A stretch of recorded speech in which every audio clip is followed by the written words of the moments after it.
Hello. I had recently purchased a Thrustmaster joystick, but for the last few months, the crosshair wouldn't center, the crosshair would have jitters, and it would really make it impossible to play any game. So let's try fixing it in today's video. On the left, I'm running Thrustmaster's diagnostic tool, and as you can see, the crosshair seems to stutter and move around, even without really moving the joystick. Now, that's a major concern when you're playing a game. So, for the last few months, I've been able to use it after a warm up session where I move the joystick from corner to corner as I'm showing in the video.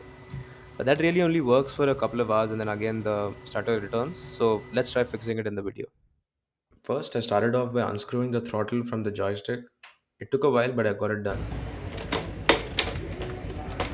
That does sound bad, but thankfully nothing broke. To access the electronics, I began by unscrewing the base with a star-shaped screwdriver. Since joysticks are essentially two potentiometers for each axis, I decided to open up the base and have a look at the potentiometers.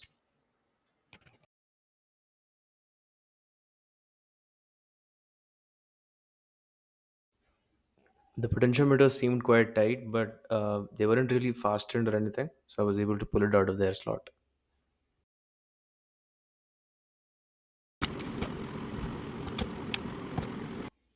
What happened after this was quite strange.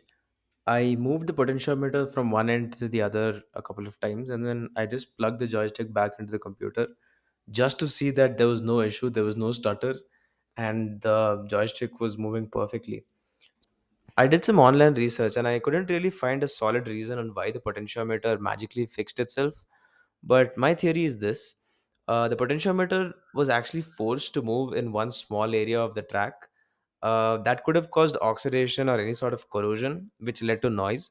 And by me moving the potentiometer to a different location within the track, the noise went. And this is just a theory. So if you guys have any other ideas on how this fixed itself, please feel free to add it in the comment section below.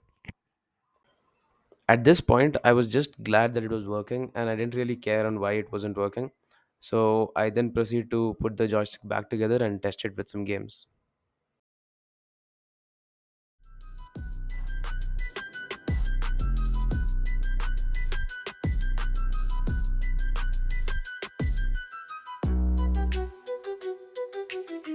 Apparently, the erosion radicals have gathered around space.